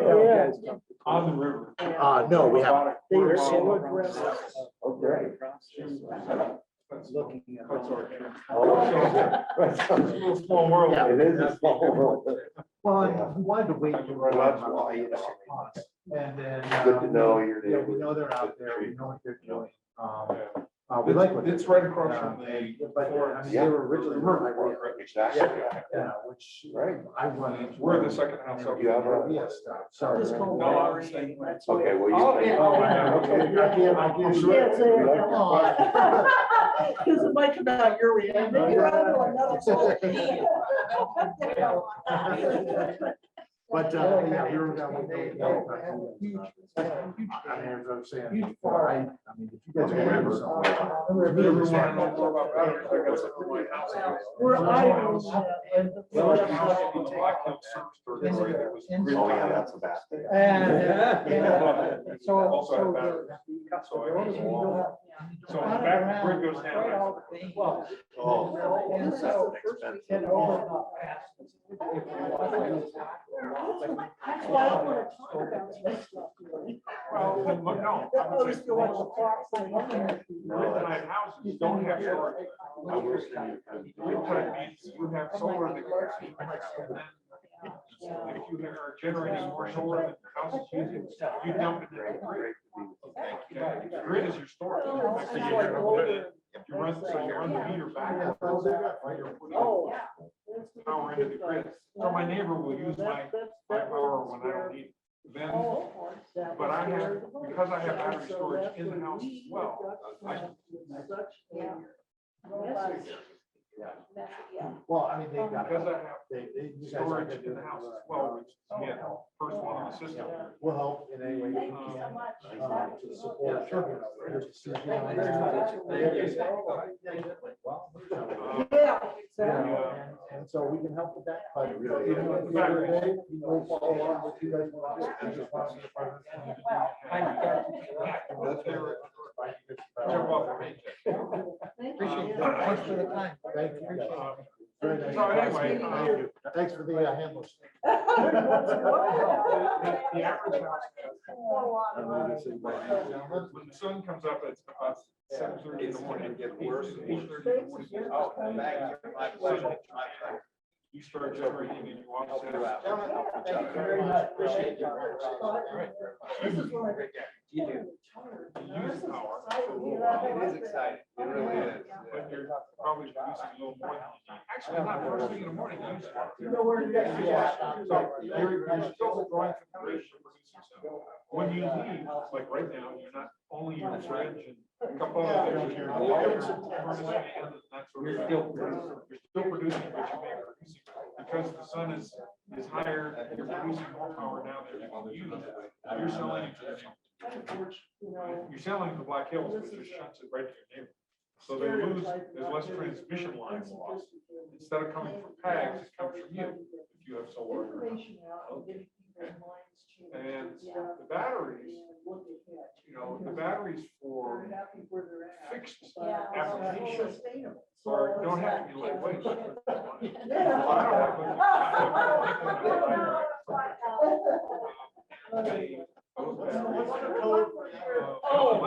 Ryan, what's the code to the door?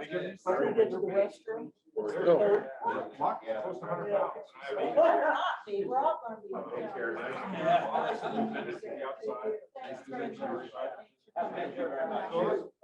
Batteries, they'll vary a lot. Cars.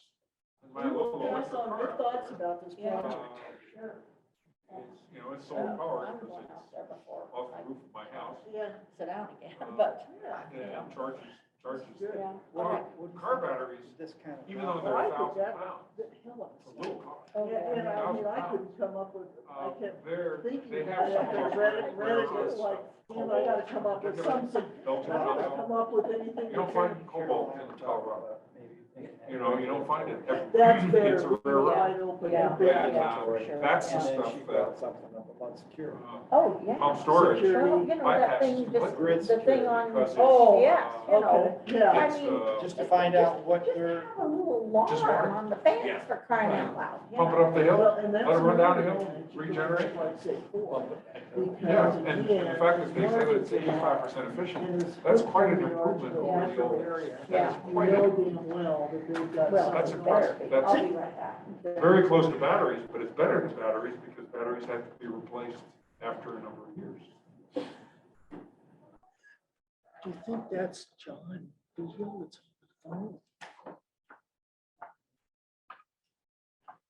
That was interesting, Doug. yeah, it was. It's pretty interesting. There's an awful lot of moving parts.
Ryan, you got another meeting that you have to go to. 12:30. Oh, I thought so. Okay. He does Well, want but lunch. we want to respect everybody's time. So that was a really, really great presentation. I look forward to getting that. And I'll send that around to everybody. Perfect. Yeah, that's great. Let me make a note of that.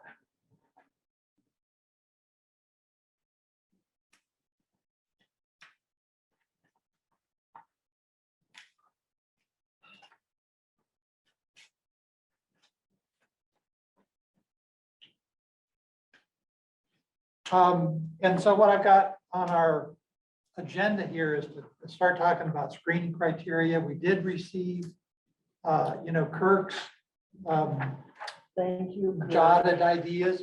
That's really good. Just one question, point me to what table you're talking Utility, about in, remember the in utility what? characteristics that we had that Yes. compared. the, oh, okay, so it's investor in one of utility- these Yeah, yeah, places. Okay, I'll find it. that compared the three, the Oh, utility, right, okay, the Yeah. municipal co-ops. Right. and- okay. Right, we've got that. And as I was thinking about it, we've got, so what our charge is to find solutions to current energy needs within the city. And to make recommendations concerning energy options for the city.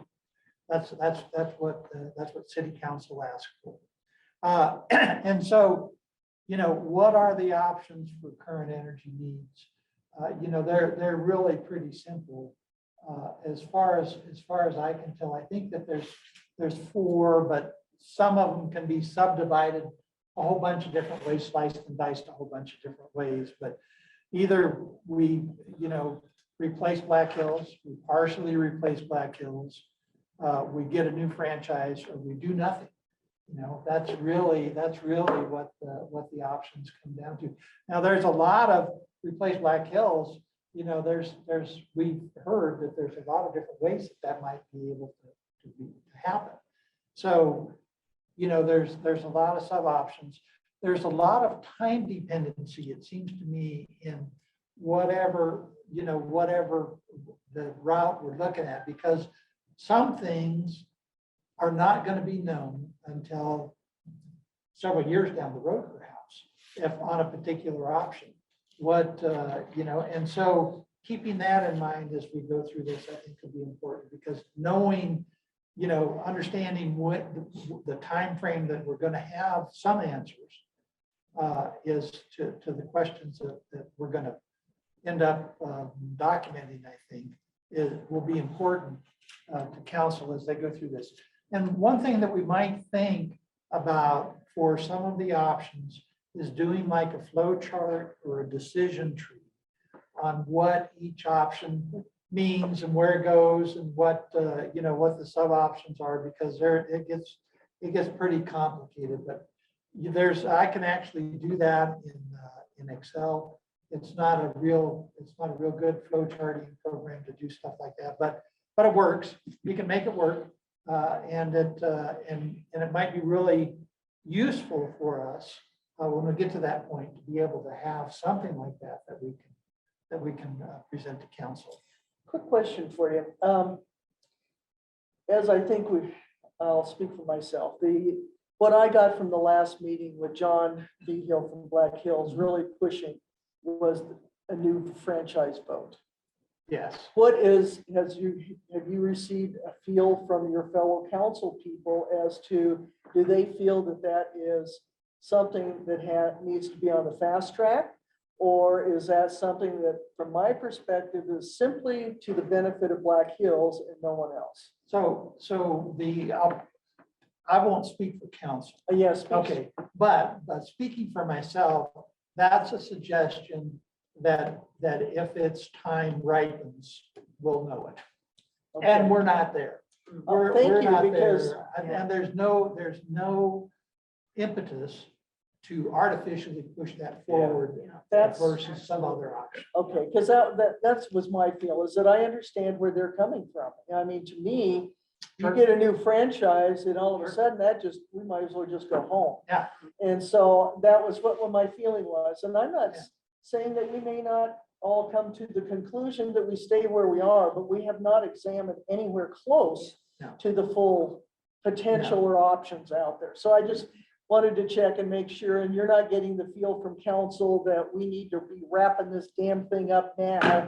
And I mean, I'm sure that all of us are to the point where, God, twice a month, but there's still so much to learn. There So, really is. There really is. and I think it's been good. I learn something new every damn meeting, so I just wanted to make sure that we were feeling comfortable with where we're going, because I do.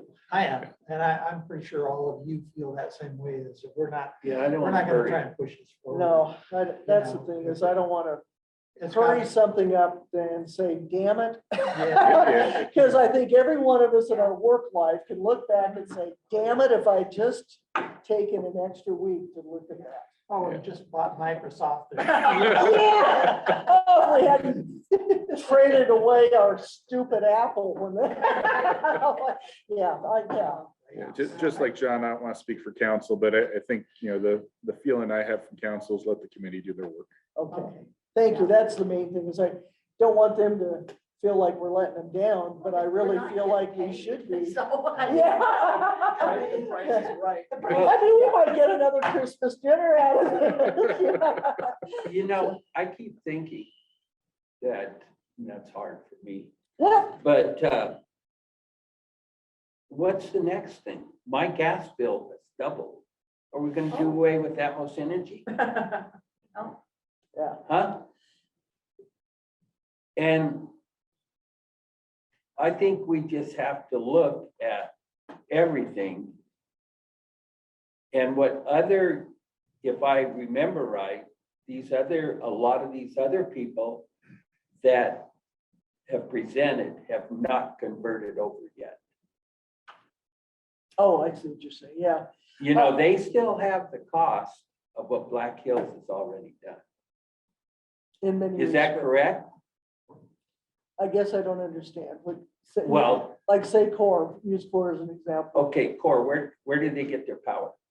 They Wholesale wholesale. market. Yeah. Wholesale market. So not Black Are Hills those necessarily. fossil, are they fossil fuel fed or are they natural gas? They own part of They that own part of Comanche. Comanche Yeah. Three, Which which is is gonna gonna- be shut down. Closed down. And yeah, I used to take that as part of my pride, but okay. Anyway, and then, but yeah, but they also, the advantage that Core has over Black Hills is the fact that they've got all these other companies that they can buy from. Mhm. There, it depends, of course, on length of contract. Black Hills generates strictly their own and Right. possibly in a, in a. And buys from Like- themselves. And by, Yeah. yeah, so that's the difference is that Core has an option of a lot of different market people out there that with different prices. Right. So that's the advantage they have. Guzman, again, they're their own generation. Whether renewable, and I don't know, they probably have some fossil fuel, but I don't think they have a lot. I think most of it is probably gas and wind and stuff. And gas is an issue to think about too, Yeah. because just like you're talking about your Atmos bill, it's an issue too. So, so that way it's, but the big thing, the difference is with all these others we've heard is that they have other options for keeping the bills as lower, not saying, And, at least, and another thing is just the economies of scale. yeah.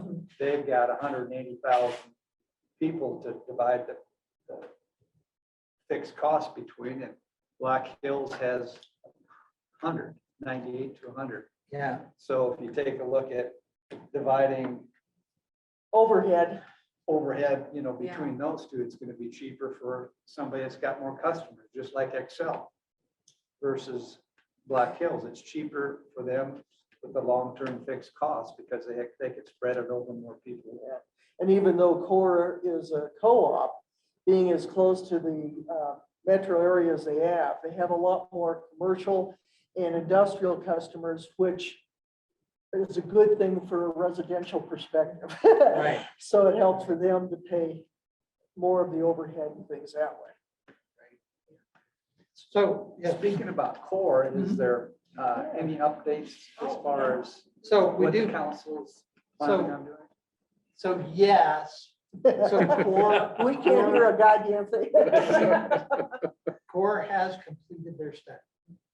But their lawyers sent it to our lawyers. Yeah. So it's a privileged and confidential document at this point. And so our lawyers are talking to them about that and about what conditions the report can be released, how it can be released, all that kind of stuff. The questions that we're interested in, hey, can we see it? Yeah. Oh, you haven't been able to see either. I won't say that, but Okay. because we did have an executive session, so I won't, I'll neither confirm nor But we can, Yeah. we can. We can't see. I would just say there's more homework to do. Okay. They created more questions than answers. And the same with Well, Guzman, or have you heard from Guzman? We've at not all? heard from Guzman yet. Their deadline is And probably within the next week to 10 days, yeah. Oh, okay, it is March, yeah. So we'll get that. We'll- it always takes time when you get attorneys involved. Yeah. Billable hours. Yeah, Oh, yeah. So the wheels are turning. It's just that that's kind of not transparent to us. How do I say this? Just say it. The Just say attorneys, the attorneys that the city is using, are they your normal, There are city attorneys. City There's a law firm that attorneys, okay. represents the city and Okay. council. And so if it gets to that point, the city would probably look at, bringing back in a specialized okay, firm. because that was gonna be, but do they know the questions to ask? I guess is kind of where I'm At this getting point, at. I think the answer is yes. And go back to Kirk's point. City attorneys are flat rate billed, so no billable hours. Well, good. But on the other side. On the other side, that's a Yeah. different story. I have no idea. So for next time, what I'd like to do is, continue we'll probably only have one thing on our, agenda, which will be the screening criteria for the report to council. Let's work on that. Let's brainstorm on that. Let's see where we can get to. What I imagine that'll happen is we'll all sit down, we'll brainstorm on that. See if we can't get something on paper. See if we can't maybe start making some flow charts up or something like that. And then get a draft to ourselves that we look at. And then the meeting after that, we'll continue the discussion and see if we can, where we get to. And because I think out of that, it's going to fall out naturally, what we need to do, what kind of reports we need to write, and how we might want. Can I mention something? Sure. With the whole idea that I had with putting it in this kind of a format was to take a look at, basically, we have, at this point, 3 different proposals. You got your current one, which is we do nothing. Yeah. Of taking a look at the generation, then go to Black Hills and have a little short summary of what their generation is. Then go to Core and give a little summary of each one of these steps. That way, you got compare and contrast a little bit, is what I was looking at. Yeah. And not, just not a lot of detail with some of this, more just big picture stuff, but at least you can take a look and see. And then at what I was thinking was, we mentioned something about Core with the generation, that they are part owner of the Comanche plant, of bringing that type of information in here, that, this is consideration to make, that they're gonna have to, replace that, and it's gonna Right. cost money, different things, but going down and It's on having the all. lawsuit, I would assume. So there's horse and cart type Yeah. questions. Yeah, yeah. Because what we're gonna want is for sure a summary, something that talks about those issues. That says, okay, here's the 3 generation options we've got, or whatever it is, and here compare and contrast, and here's how it works out. But our choice is gonna be between option A, option B, option C, whatever, however many we have. And then to understand what that all means, we'll need some of the interconnectivity underneath that. Of, what's A and B, generation, what does it look like for them? But we need, I think that we need to, that's all stuff we're gonna have. And will be part of the report. But I think that we need to look at the first, what are the options? What if we go with Core? What if we go with Mooseman? What's that gonna look like? How's that all shake out? What are the decision points? When do we know, when are we gonna need to know certain things in pursuing a particular option? And what are those things that we need to know? Because there's a whole bunch that involves both legal and financing and all that stuff. Yeah, But this will all be, fodder for our discussion. Hey, Brian, the Yes, sir. new substation out here outside of town, Mhm. is that basically for future Royal Gorge Ranch housing up there? No, it's a reliability project. So it's a separate circuit to bring power into Canyon City or west, depending on what the need is, if the main line goes down. they created a loop system, Yeah, because instead of a radial straight in, if you have an outage, everything goes out on this one line. With the loop, and something goes off here, you could backfeed it a different way. And so that's isolate their the bad reason. part. Yeah, Backfeed isolate the the, good. yep, Yeah. exactly. Capital improvements. It's a capital improvement, it's an improvement, but it also affects our rates. Yeah. So and I don't, it's one of those, is we haven't had a loop for a hell of a long time, and all of a sudden we do. so don't get me going on that. That's just another scenario, you know, because we now are paying for 2 new substations, which ain't cheap. And the wires in between. Transmission, like, too. Oh, yeah, transmission, like he confirmed, $1 million a mile. Yeah, That was like when they were talking about, okay, you know, Penrose wanted to bring in transmission underground. And it's Oh. like they were bitching about high enough rates anyway. That would have been probably Yeah. 5 million a yeah, mile. it's like, oh, It's okay. Enough. okay, can we do some logistics about our Sure. visit to the Oh, bags? I'm gonna back out of that, Oh, guys. pegs. Oh, you're gonna, Yeah, go? I've seen some, no offense, I've seen quite a Right. few So many generating of those. plants, so they Thank give you. me, the company would be wonderful, but Well, and that's fine, it's your decision, but just to have your viewpoint of it. would- really? Yes. Oh, hell. We need. Okay. I'll gladly go, if you're serious, I'll gladly go, okay. Yeah, because, instead of asking stupid questions of people that, You I just could want ask me it to of ask the you. stupid No, questions. no, I I could ask you. Yeah. And feel pretty comfortable.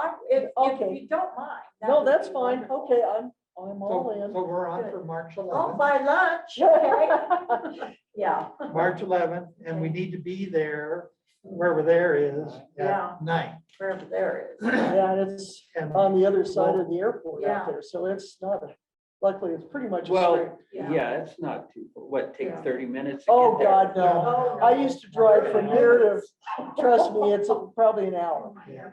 I used to drive all the way to I the think. other side of Pueblo in 38 minutes Yes. for about 30 years. 120, But I'm that, not that gonna was be before they got a lot of driving those you. highway patrol guys out there. No, they had it back then too.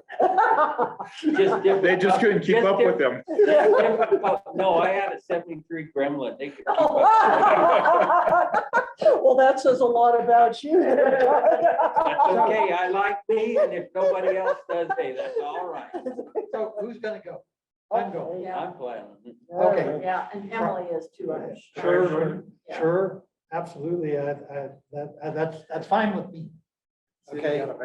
I got an invitation, so I responded. Oh, Oh, great, great. Well, okay, then, good. then you're invited.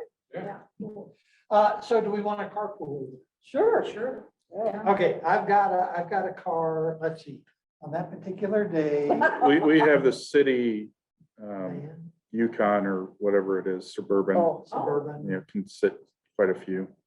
Okay, so that's 3, 6, 8, or is it more than? No, it's not more than 8. now technically, my new van I need to see if has there's a third row seating in there. I don't But recall. Yes, the short people and people that can actually get in and out, so Yeah. that eliminates me. And me. Yeah, so I could take 3 others, so. Well, I'd Well- be willing to go with you. Okay. Is there And that Emily many? Probably. Shall we have a How girls many are bus and going, boys bus? John? Well, so I'm assuming Emily wants to go. Sure.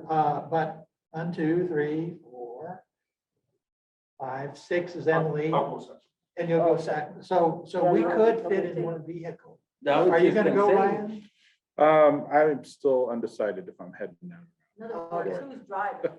So I could drive. Oh, So I've got So, a vehicle. take the company. Technically, the city vehicle would be enough.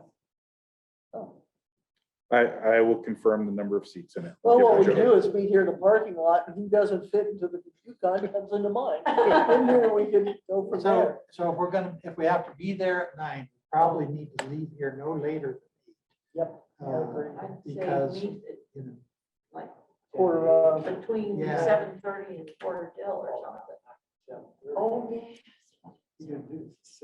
here at City Hall. Well, but that'll give me 15 minutes of cushion. Does that I'm work? on Does dead that- time. so- City Hall, does that work? for Yeah, that's everybody? fine, sure. Sure. and so Okay. we'll just meet here in the parking So lot. 7:30 to the So 7:45. give us time. So for the 11th, Penrose, on what day does that fall? Coyotes. That's Friday. Friday. Friday. the Friday. 11th. Yeah. Bribery, huh? And that'll be our next meeting. Oh, yeah. Oh, yeah, okay. But then we've got In lieu our of. regular, not in lieu of, No, but in addition to the meeting on the 14th. in addition to the 14th. Yeah. Okay, all right. Okay, and we'll spend the 14th, I think, talking again about, Yeah. you know, criteria. But thank you for bringing that up. Thank you for bringing that up. Yeah. I was gonna slip off my radar screen. I'm the party planner, so that's what I do. Is when, where, what, who's bringing food. Okay. Anything else for the good of the cause? Sure. All right. Thank you all, and we'll Thank see you you. Friday morning, Okay. a week. Okay.